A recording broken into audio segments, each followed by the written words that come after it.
I wasn't safe from you when you were alive. And even now you're dead, I'm not safe from you. And Abdullah ibn Mubarak, he came to the grave of Imam Abu Hanifa shortly after he passed away. And he said, "Oh Abu Hanifa, when Ibrahim passed away, you were there to fill his shoes. But after you pass away, there is nobody who can fill your shoes. Nobody who can fill your shoes."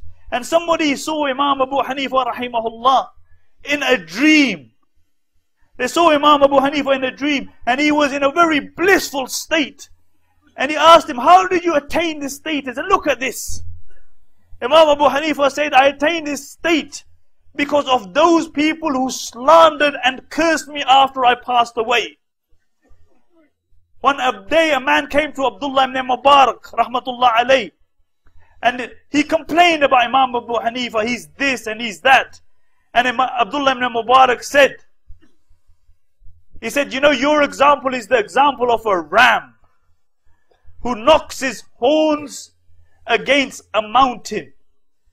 His horns will break, but nothing will happen to the mountain." He said, "You are the ram and Abu Hanifa is the mountain." And the truth is that anybody who slanders Imam Abu Hanifa, and I say one thing here, this is not a direct attack on any one individual. This is a general statement regarding anybody who slanders the Salaf Salihin. Because the Prophet ﷺ said, one of the signs of the day of judgment is when the latter of this ummah will curse the former. Will curse the former. The truth is that those who curse Imam Abu Hanifa, this does nothing besides elevate the status of Imam Abu Hanifa. Imam Shafi says, why did Allah not stop people cursing the Sahaba? Although the Sahaba were the best of people to walk on the face of this earth after the Anbiya. And he says, because Allah wanted to elevate their status even after their demise.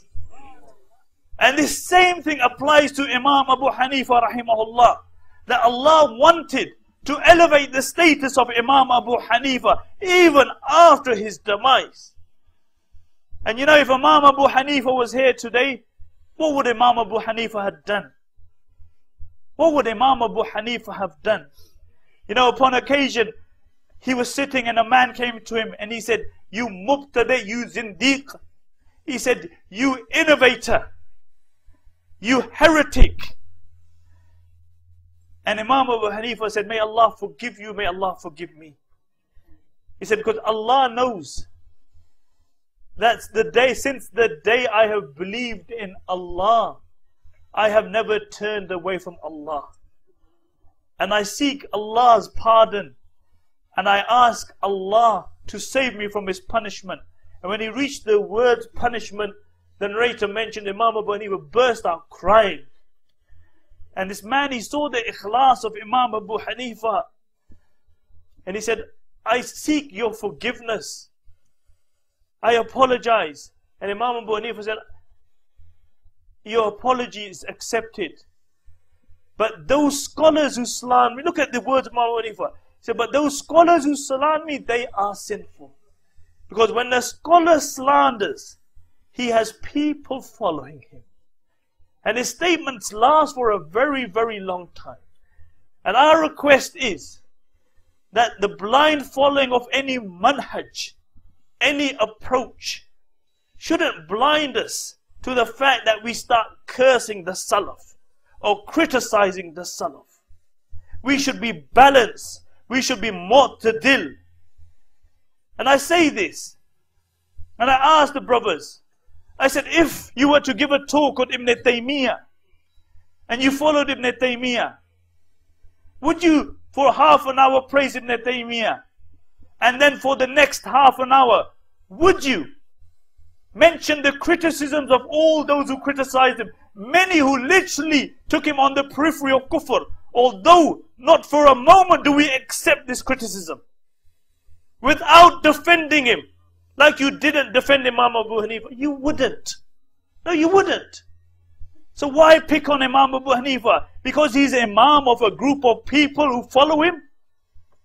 This is fanatic. This is ta'assub. This is blind following.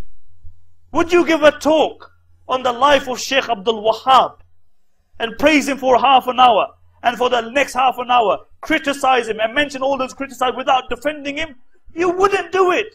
So why do you do it with Imam Abu Hanifa? Why can't you be balanced? You know, have your approach. Allow others to have their approach. Allow others to have their approach.